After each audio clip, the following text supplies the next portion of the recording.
done a very similar situation. Yes, T1 were able to get over that line. Play?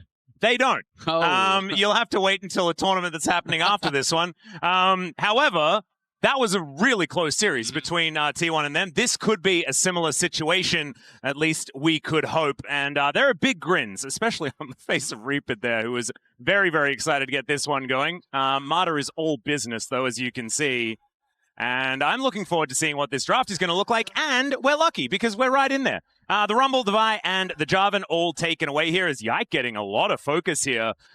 His Vi being banned away, very, very cool stuff. The Lee Sin and the Bard feeling obligatory, and the Varus still going to get banned away as they pick away the Orianna. I love this. Yeah, I mean, Keria is just not allowed to play Bard. Nope. This champion for that player is just way too ridiculous. Lord. It is the #1 ban against T1 by a lot. Yes. 75% of their games is banned. Next most common is only 40% for the Orianna. Jayce, as well as the Nocturne. This is going to be playing through side lanes here. But when you do showcase this early, I always like the option, for KC to kind of like pre-counter what they're doing. If you want to go in towards a Zyrecon, if you want to look for those types of answers, if you want to have globals of your own to answer, that can work as well. But instead, they're going to the Ashe, which obviously does help a lot, as far as the laning phase. Ashe Seraphine, very powerful. And you do have the ability to track the enemy jungler, which is big when Yike is playing as well as he is. But that being said, I do always worry when you have now drafted 2 low mobility carries against Nocturne and what we can assume is going to be additional dive. Yeah, I do like having so much augmentation for a potential carry from the top lane or the jungle, though. We've seen Ashe, Seraphine, Orianna be extremely strong when something like a Xin Zhao is put in the jungle, like really being able to utilize those more bruiser-type junglers as the Mel is going to be locked in. This is something that Peyz is very good at. I believe it was only a few weeks ago where he ended the mid-game at 8-0, and the rest of his teammates didn't get any kills. It was just all Peyz. And then they won the game. And that wasn't too bad. Some of the really strong pairings are going to be bannable, right? Because when I think of Mel, I think of the Camille combo. That is obviously really, really strong. You can ban out Camille, take that away. Mel Pyke, another big one. Pyke, another big one. Those are the two that are really kind of aggressive. And Keria is known for not having much of a champion pool, so I'm sure after that he's got nothing. 2 bans, he's out. We'll have to see what he is going to pull out. He did try to play the Jax, was hovering that one, didn't decide to go there, so we'll see. The Shen, another option alongside the Mel that he could make work. But the Wukong going to be taken away from Yike. I think that's a good one. I think Xin Zhao still needs a look. But KC now with a couple of options. Is the Camille going to be taken away? Maybe it is just Camille Pyke, and you force them to go with something at least a little bit more interesting. Yeah, I do think it makes a lot of sense to me. Those are just very, very dangerous pairings. Pairings that can set up so easily for the Mel. Because if you have some ability to kind of get that hit confirm for the Mel, to set up these fights aggressively, Mel can easily burst you down, right? And Camille, as well as the Pyke, also really assist in getting you low enough to get the execute either with the Pyke ult or getting you low enough for that Mel ultimate to come through and get that execute. So I do expect the Pyke to get banned out. Unless they just think, hey, like Pyke, Nautilus, whatever, it's all the same. But I do tend to feel like Pyke is pretty dangerous in this duo. Yeah, I do feel like Nautilus is more the Ziggs one, and I feel like Pyke is the Mel option. But we'll see where they do decide to go, as the Nautilus is going to be the decision. So they take that one out of the way. And now Peyz, I mean, he can lock the Pyke right now if they would like to, save Faker's pick until last, unless he wants to play Jayce mid, which I highly doubt. It's looking somewhat flimsy on the T1 Pyke side of things. It is going to be the Pyke. Speaking of flimsy, man, like, you can try to build health. You're still going to not have any health. Yeah, I mean, it is really interesting because there's kind of always 2 ways, I feel like, at looking at these full damage comps is you're like, wow, there's a lot of squishy members. They could all die. But the other side of it is that everyone on T1 is going to do so much damage that even if you go tanky, you kind of just die too, right? Yeah. Because there's so many threats. It is very, very dangerous. Games like this become so much about the initial engage, about positioning, about how the opening moments of a fight are going to go, because people will just flop.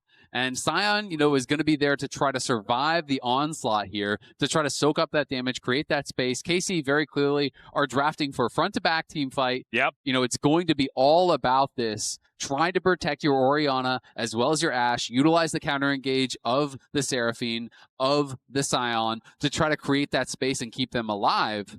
And that is what you are kind of hoping for. Don't believe their lies. Yeah, Busio always does it to me. The Naafiri is going to come through, though. This is something that can certainly work alongside the Orianna and the Ashe, as Keria is not going to be locking that one in. He's not allowed. Locking, get it. The Akali for Faker, though, this is something that he's found a lot of success on, especially this season. This is one of the picks that he's still just incredible at making work, even though his laning phase this season hasn't necessarily been the best one that he's had throughout his career, which is a pretty high bar, let's be honest. But I'm really liking how incredibly diverse both of these comps are, right? You can see exactly what they want to do. KC, slow-moving juggernaut style of composition, very front to back. T1, absolute chaos. Yep. Let's pull you apart. Let's get better positioning, go for the flank angles, and make it happen from there. But honestly, if KC get even a little bit ahead, it's going to be hard for T1 to make their way back into the game. It really is, but they do have a lot of ability to make individual plays, to split up fights, to kind of win on different sides, right? There's a bit of poke there as well with the Jayce. Absolutely. Jayce plus Mel, right? You know, so they can play for the poke. Someone gets low. All of a sudden, you are at risk of getting burst down by Pyke, by Mel, by, you know, all of these champions that can fly in. And it's always so much harder of a job to actually mark the flanks when you have Nocturne on the team, because Nocturne turns out the lights. Then all of a sudden, Akali is coming from one angle. Pyke is coming from another angle. It's very difficult to actually track where everyone is and stay safe. So I'm a little bit worried for the KC carries. Of course, you know, as you get later on into the game, Orianna, against a comp like this, you can go pretty defensive if you want. You know, we do sometimes see people opt into Roa, get a later Zhonya's. Then that's pretty tough. But Ashe and Seraphine, if you are mispositioned, there's no items that you can build that are going to save you. Like, you are just going to be food for the T1 carries. And it's going to be a bit of a difficulty. Let's have a look here, though, as Keria. Oh, man, the matchy-matchiness of these skins as well. Absolutely loving it. As KC set up already. Some vision already laid down towards that bottom side. As Yike and kyeahoo getting themselves into position. Fun fact, kyeahoo has yet to beat Faker. Did play for DRX, obviously, in the LCK, so did have an opportunity to do so. But currently 0-6 as far as games. And Faker is feeling pretty confident in this matchup. Absolutely should be. I mean, this is the matchup that we actually saw Quid pick into Faker, so he's playing both sides of it now. This is a matchup that a lot of Akali players really do like, and the question, you know, is kind of like, can you find the angles to make the big plays? Because otherwise, Orianna generally just slowly builds a lead. She's auto-attacking you down in lane, slowly kind of whittling you out, and can create a pretty big CS advantage. So you have to be willing and able to go for those aggressive plays. Well, Peyz already taking a fair bit of damage here, as we can see, down to about 250. Does get a little bit back in response, but it's not necessarily working out. Ladies and gentlemen, Vendetta is Riftbound's next set. It's arriving July 31, and it brings together new champs, iconic rivalries, and beautiful art from across Runeterra. Whether you want to collect or play Vendetta, has something for you. And a lot of the casters have been saving their pennies. I was going to say, my pennies have also been attempted to be saved when I'm not buying baby things. Not going to lie. As Faker down to about 100 here, as kyeahoo is doing what it says on the tin. I am range champion prior to level 6 against Akali. Faker, though, just popping his pot now, but he is getting very low. kyeahoo is doing a great job here, and it's kind of a battle for Akali against the mana of Orianna. Great hook, though. Oh, yeah, Busio are going to come on through there as Keria does get himself out of the way. It looks like Busio and Kaliste feeling pretty good about this matchup for now, though, as Yike bounces on top of Oner. That's a great spell shield to deny a lot of that. But Yike now gets control, and with KC controlling the bottom side, this is dangerous, but Keria is making his way over the Dustbringer, doing a little bit of work there, as there is the Bone Skewer to connect from Keria. This red buff getting involved, and Oner just smites it away. So, thanks for all of your time, KC. Yeah, because meanwhile, bot lane, Peyz never even moved, and now Keria looking. Yeah, looking for another angle as Busio going to have to flash. Peyz now going to be moving as he looks to try and get some damage down. Busio going to live through the ignite, though, and now Keria needs to get himself out of the way. Some defense here from Oner, but he gets into the fog of war. Gets that help back. The flash Bone Skewer as Kaliste now has to flash away, and Oner's made his way in. That's first blood for the Nocturne, and Peyz even manages to get the execute before going down. Yike will fall as well. It's a 2-for-1 for T1. That final auto there from Peyz takes out the dog. Yike falls. Kaliste goes down.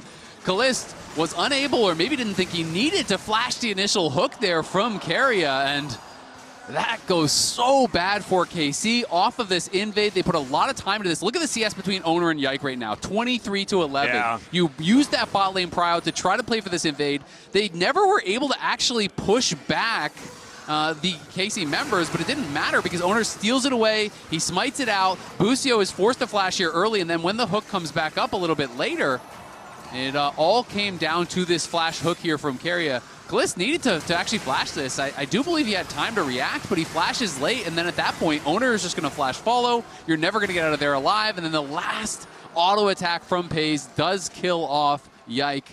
Doesn't survive, though, as the Naafiri bleed is going to take him down. Yep. So really nicely played here from T1. At least able to get one back, though, is KC. 1,000 gold going to be the advantage. The problem is, this is exactly the type of game that T1 want to be playing, right?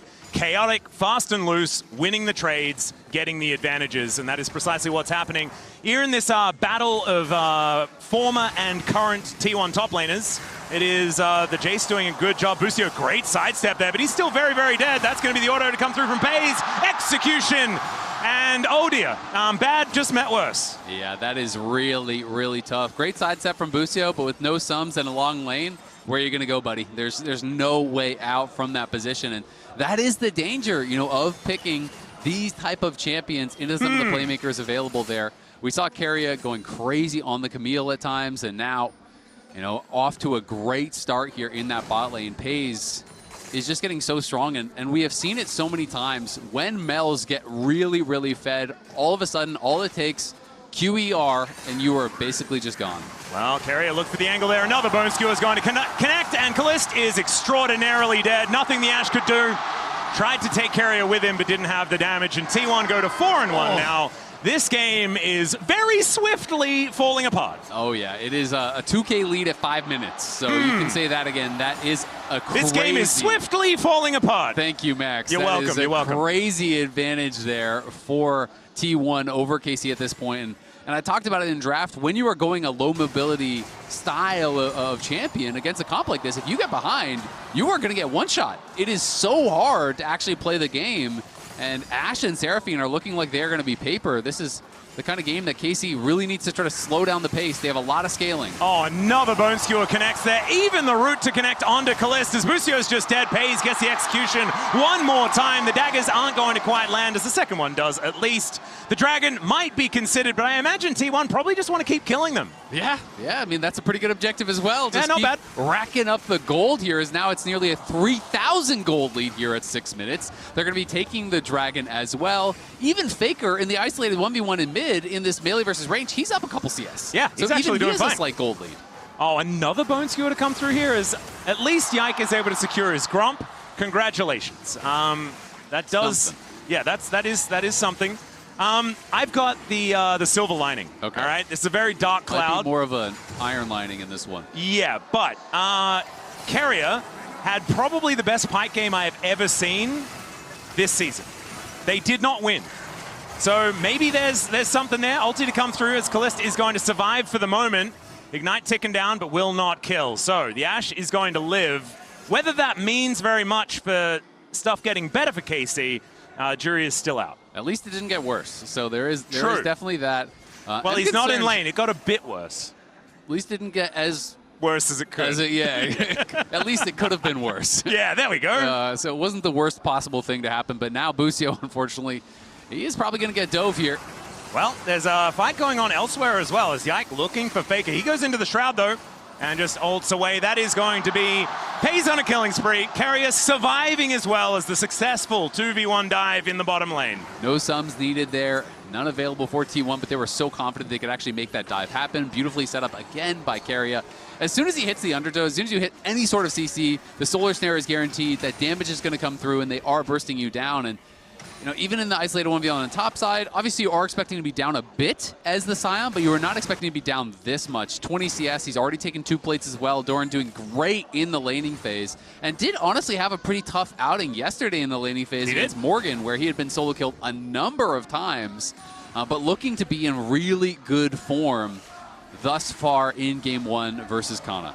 And it's actually kind of cute, right? Goes from playing against Morgan to playing against Canna. It is kind of just like a reunion in the top lane as far as the T1 matchups are concerned. As Oner going to take one of the grubs. Paranoia comes through pretty defensively here as the fear is not quite going to work out too much. But now Doran just dives in, goes actually to the skies into the middle of 3 people, and then wanders away. Ooh. The arrow is going to sail by, and T1 now realizing that they can go back, looking for the 2-for-1 grub straight, and Yike has to get out of there. Peyz looking for Kaliste as well, who's just not allowed to lane if it's a 1v1. And so there we go. T1 locked down all 3 of the grubs in the end to move to a 3.5k gold advantage. Yeah, that is really nice for T1. When you already have all these winning lanes, when you already have the push across the map here, being able to get those grubs, just going to help to accelerate the game that much more. Look at Busio on the top side. It's kind of desperation hours. He is sitting behind to see if Doran would overextend and they could look for a surprise play with this Seraphine. But Seraphine's not even level 6, so it's not really that dangerous whatsoever.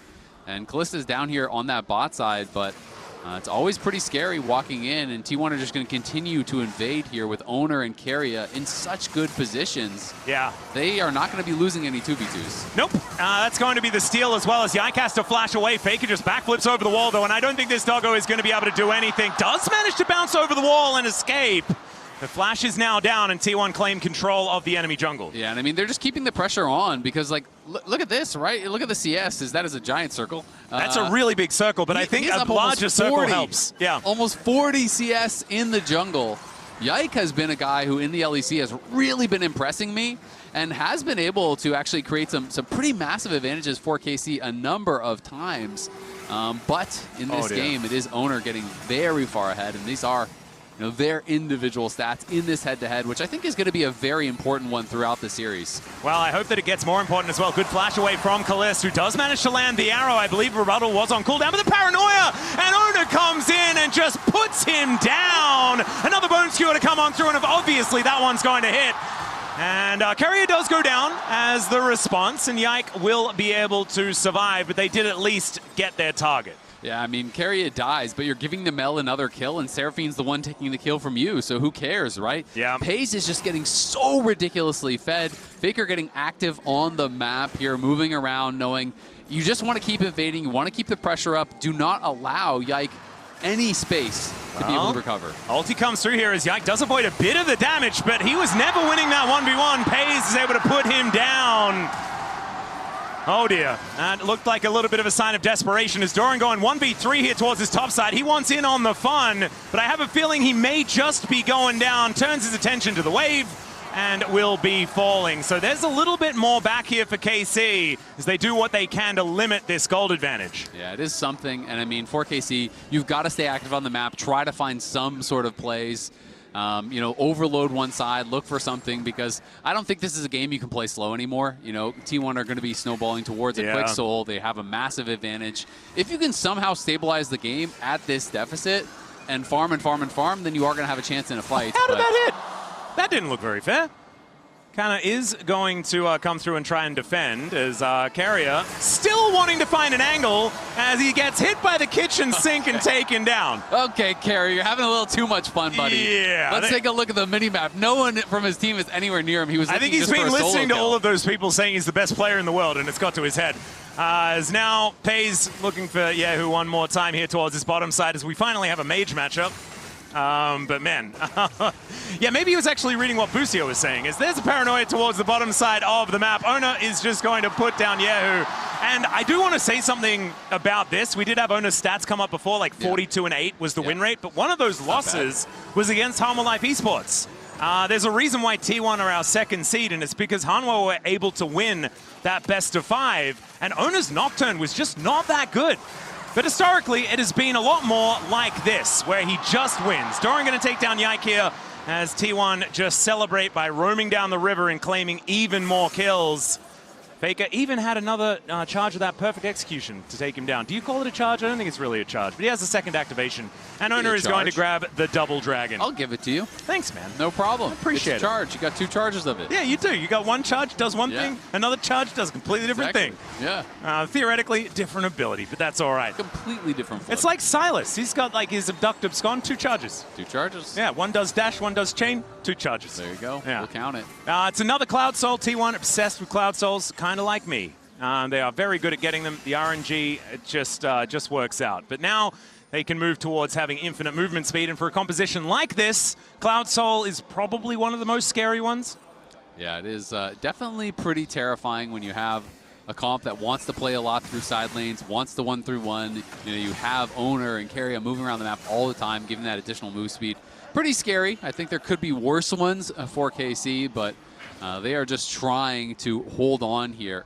And you can see all of these KC members are on top side. All 5 of them. There's no one right now answering Faker in the bot lane, so they're going to try to overload and potentially make a play here. Oh, Peyz might be taken down. The rebuttal now on cooldown. The arrow is going to hit, and Yike going to get over that wall. Peyz will be shut down finally as Keria trying to get rid of Canna, and this is a great play from KC. They just get that shutdown, and they get themselves out. And they get the flash, which is really, really big. So getting the flash there off of Peyz, you know, he had the flash, he had the rocket belt, he was trying to get out, wasn't able to do it. Clever play here from KC. They realized we can't just play 1-3-1, so they sent all 5 top, and they are looking to try to answer a play to try to make something happen. They are able to get a kill, but of course, in the meantime, Faker has been pushing down in bot side, and they still do have an enormous advantage for Peyz, for Oner, for Doran. This top lane tower very close to going down here as well for Doran, as Keria is just going to continually stay active on the map here, clearing out vision and just playing in the face of KC. Yep. Serpent's Fang first here for Doran as well. Oftentimes with this Grasp Jayce build, we do see the Black Cleaver, but wanted to go to ripping out that shield as quickly as possible as Oner with the Dustbringer. Seeing what he can do. Busio getting an encore, and it actually manages to clip Faker. Goes into the Shroud, though, to keep himself safe. And now just going to dash in, realizes that he was going to go down, tried to get whatever he could, and that, in fact, is nothing. And the KC composition, I think, is starting to work, starting to come together. And T1 also have opened the tent doors, if you can call them that, and the circus was really in town. It does feel like KC are they're just going to squat up. They're going to walk around as 4, as 5. And T1 have been looking to, you know, play the map, make individual plays. But it's very dangerous if KC are just always going to be grouped to look for those. And this time, Faker does get caught out. They had just caught Peyz. They get a couple of kills back, but it's not the end of the world because T1 has been pushing everywhere, taking every objective.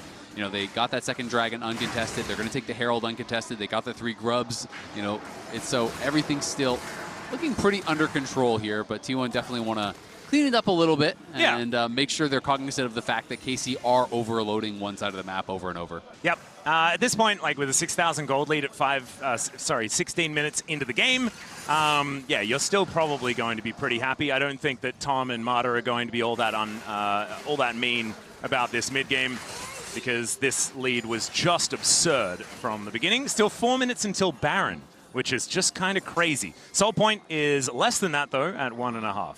Yep, it is not too far away. But these two teams, obviously, you know, they have some familiarity, you know, with some of these players. But T1 has a ridiculous amount of international experience. This is the previous international appearances, you know, compared to that for KC. Busio as well as Yike obviously having the most experience between FlyQuest and G2. And this is the experience gap in games, which is just ridiculous. You look at Faker versus It's not fair to ever have Faker in these graphics at all. Almost 10 times as many games as kyeahoo has played. Yeah, but almost 10 times as many games as any other player on the planet, Isaac. Yeah, KC combined have less games than Faker. Yeah, exactly. So that is kind of crazy. It is ridiculous. And that's always the scary thing, is that T1 managed to be so composed in all these games, and a lot of it really does come down to the amount of times that they've been here, the amount of times that they've been in these massive games in these big situations. You know, we had Kaliste on the desk yesterday, and he was saying that he was feeling like yesterday they were a little bit nervous. You know, they were kind of getting that out of the way a bit, but that today they would be more calm. But it's like, I just don't feel like you see T1 looking nervous almost ever. You will never be able to out-calm T1. No. They are just, they are very comfortable. They're also in Daejeon, right? Like, this is not very far from home. Yeah. And Gangnam and skip. Gangnam is actually on, like, the Daejeon side of Seoul as well. So it's even quicker for them to get here than people in other parts of Seoul as well. So, yeah, it's not exactly the roughest of travel times, as Doran feeling a little bit more like domestic Doran here today in this game, as he does teleport away, not wanting to get dove. Yep. Keria makes his way up and just going to cross map, and they might be able to take an inner turret off the back of that in trade for probably some bounty gold as the Rift Herald is thrown down. Is this inhibitor turret? I think it is. That's what I was going to say, is that Kaliste, you know, is up here on the top side working the tower, but KC sent 4 members there to try to make that play. Faker was already at the tower, and they dropped the Herald, so they're going to get the tier 2 easily. They get 3 plates off that as well, and Keria is still just soaking experience on this top side, being annoying. They pushed in mid lane, now they're taking away jungle camps. They grab the dragon. No, they can't win any even fights, so they kind of have to do this, but T1 is responding appropriately. Yeah. You just full court press, push everywhere. If KC has to commit 4 or 5 to one side to get a kill, even if you get that kill, it's going to be a gold negative play basically every single time. You just let them and make sure that you have the cross-map plan to take 2 for 1 in every scenario. And that is what's happening. The unstoppable onslaught comes through. The flash over from Canna. They really want to kill Doran and try and get something off the back of this play. Shockwave, fantastic from kyeahoo, using the Sion in order to get that extra range on the hula hoop. Beautifully done. Peyz not quite able to get there in time to save his top laner. But here is that sort of trade back that you have to be aware of. Faker's in that top lane, getting that wave shoved in, and T1 getting to work here in mid as well. Busio are going to go wide. That is a great beat drop there onto Keria, but not too much more going to come of it. Exactly. I mean, you just look into the top side jungle. Oner is taking your red buff. Faker is working on your tier 2 tower. And they're engaged. They're also going to take Busio as well, by the looks of things, as there is the bone skewer to connect. Death from below is named very correctly. Keria is going to help lock down that kill. Yike taking some damage from Peyz as well, but also the dagger's doing some work here. Yike looking a little bit aggressive, but T1, they're still looking for more as Keria wanting to take down Busio, gets the stun, and that's going to set up for the reset to come on through. Oner also will just kill Yike. And it's all just started to fall apart for KC, if it hadn't fell apart already. Yeah, I mean, the last wheel has fallen off the car, we'll say that much. Wait, but now it's just a sled. Yep. They need a hill. That might be okay. And the push. They're back in business. All right, Canna, it's up to you. You're the big lumberjack that can run pretty fast. We're going to need this Sion to make some stuff happen, but I don't know. I think it's a 9.5k gold advantage. There's a stun on Doran. The unstoppable onslaught is going to come through as well. Q going to get charged as Kaliste trying to do damage to Doran, and it's just not going to work. Doran, though, going to show him how it's done as before he goes down. And it's a 1-for-1 trade in the end. Any 1-for-1, probably better for KC, though, to be honest. But although not Doran, really. Just does not feel like he is really getting any damage there. You know, even with Canna locking up Doran, just didn't have the damage to actually knock down Doran quickly at all. And then he turns, he gets a kill in that situation where it looked like he was completely dead to rights. Oner is farming every camp of Yikes. He did the red buff, then went down to the blue buff, killed Yike on it, took his blue buff. It's a now Flame he's back Horizon. on the top side. It's a Flame Horizon in 10 CS. In the jungle. Crazy. At 21 minutes. I mean, look at Kaliste farm as well, right? Yeah. Oner is 60 CS up on the enemy AD carry. All right, well, Yike is going to get paranoid, and I do not blame him. Will be taken out here as Canna. Yeah, not going to be able to help that situation at all. And maybe the Flame Horizon just happens now. He needs 12, like 3 camps. Just got to take 3 camps. All right, there's a beautiful rebuttal as Busio just going to get executed by Peyz. Dash cannon to try and get himself a little bit further away. Good sidestep from Kaliste as a flash comes through from Peyz, and he is just going to walk his way out of that. That kind of felt like a 1v3 play, but he is just kind of that fed. Yeah, he is that fed and he is that good. Makes the play happen, knows his damage thresholds there, is able to kill off Busio with that final Q. Well, meanwhile, Faker doing what Faker is doing, pushing the side lane all game long. Faker has not really had to be involved in anything, and he hasn't really been involved in anything. But he's just keeping active on the map, forcing them to actually respond to these waves. And the rest of T1 are just roaming around, sealing every jungle camp, winning every skirmish, and taking every objective. And KC have kind of got to decide when they want to actually leave the base and fight. I feel like at this point you probably don't even bother for Soul. Maybe you just try to turtle up for Elder, but maybe they'll come out if they start Baron or something. It just feels like if you leave your base now, I can't imagine a world in which you are not just dying on the way to the Soul. Yeah. So it's every play you make is probably like a 1% play, right? So you kind of have to I think you just have to send it. I think you just have to send it. As it's only going to get worse. We explained this already, right? Any time they go for like a trade or a cross map or an overload, you're going to lose more than you gain. And so maybe just trying to catch them off guard and go for the Hail Mary might be the best way to get it done. But honestly, there aren't a lot of good choices in this situation when you're 10,000 gold behind and Baron has only just spawned. Speaking of spawn, this is kind of shellacking territory as well. He's the one that coined how a shellacking is supposed to work. A very quick victory under 25 minutes.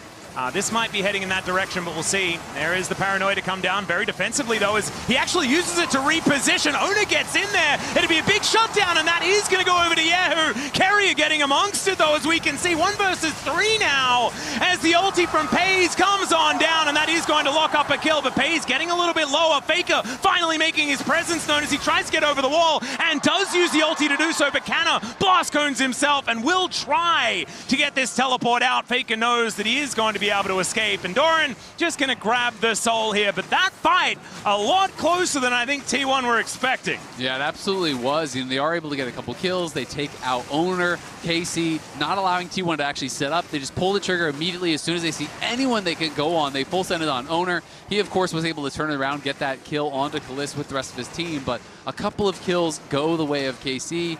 The problem is, even if you take down Oner and Keria, Peyz, Faker, Doran, all very strong at this point of the game, and they're going to grab soul for themselves here as well, as they just continue pushing in these waves. And Oner has secured the Flame Horizon, 222 CS to 116. Not something you see every day. 3 full levels up, 15 to 12. All right, this might be the fastest Flame Horizon I have ever seen in my life. And also, it's probably the first one in the jungle that I have seen outside of the funnel meta, which was just that's not included. Dark times. It was definitely dark times. As the arrow is going to connect onto Faker, there is the unstoppable onslaught and the shockwave. That's a lot of R buttons, but I think it's required in order to make sure that they lock down this Akali and get the kill as quickly as possible. Now they've got 40 seconds before this Baron is going to be taken down. Due to the Mastercard priceless moment of the game, that soul does get picked up from T1, and they should be able to use that to book it towards this Baron. Hang on. They're surely not able to just take this for free with Faker dead. And look at the vision. There's no vision at all. And Busio is going to try to move forward and get some vision back, but it is so scary to actually walk in here. And Kaliste, I think they may be aware of it now, but it just feels like it's way too late. It doesn't matter. Yike will never get here in time, and so that is going to be the Baron secured. Faker, 5 seconds to go, but they're still just going to send it into that backline. The Encore is decent, but that damage onto Kaliste is massive. Oner will be taken out, though, as Keria will also be secured. Yike doing a whole bunch of work here as, oh my, never mind. Fake is going to show up. Canna looking to be taken down here as Busio trying to help out with a bit of drop in the beat, but it's not going to quite work. kyeahoo here as well.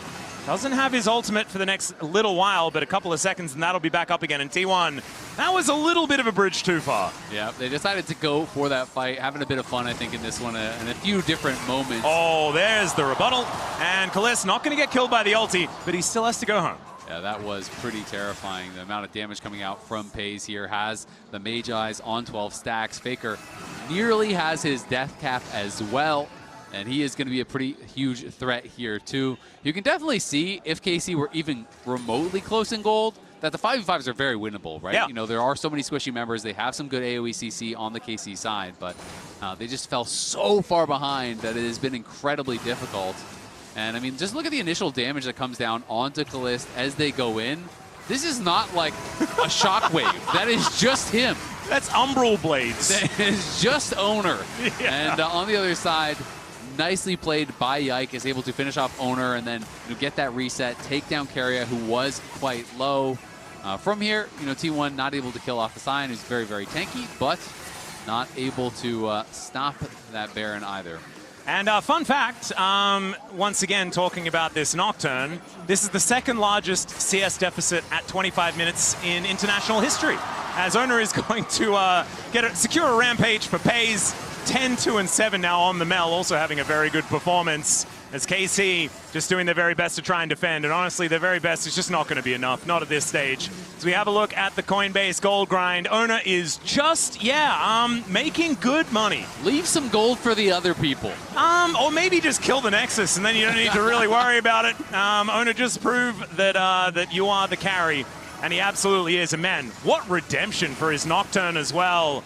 After that series against Harmalife eSports, just showing that, yes, this is a devastating pick for me. Do not disrespect it. I don't think anyone will for the next little while. Definitely do not think you can disrespect him on really any champion. Yeah, that's a good point. Especially after a game like this. Casey yesterday had the second largest gold lead period at an international ever, and then this is against them, the second largest CSD at 25 in jungle specifically. Yeah, in the jungle in specifically. International history. So 2 gold records set in different directions with KC over these last 2 days, and definitely liking the direction yesterday a lot more. Yeah, I would say so. We're absolutely dominating, but we'll have to see, how they can kind of bounce back from a game like this, because, I do think, Yike has been incredible throughout this season, but having a game like this against T1, it's hard, right? It's frustrating when they're in your face, and we'll have to see if he's going to be able to bounce back, because that is something that in the past he had received criticism for, his ability to, stay calm in these moments internationally, to be able to bounce back after a tough game, and there's no one harder to do that against than T1. Yeah, I think one thing that does help is that you basically lost the game at 6 minutes. So they've had a lot of time to be like, no, it doesn't, like, what happens from here doesn't really matter. Yeah. Let's just try and throw the kitchen sink at them and see what happens. And I think stylistically, this composition from T1 should either do this or lose, right? Like, it's a very one or the other style of composition. So maybe there's a little bit of that. That's the copium that I would go with. That's how you have to look at it. You can't read into the game too much. You just have to say, you know what, we're confident in our preparation. This game went bad, and it went bad early. Move forward, believe in your practice, believe in your ability to take them down. They felt pretty confident coming in, so, just go next and see what happens. And guess what? They won't be able to play these champions again. You will not need to worry about Oner turning the lights off, because he won't have the ability to do so in the next game. The lights will remain on. They will remain on, and there's nothing that they can really do about it. They could even maybe make more lights with a Twisted Fate pickup, something like that.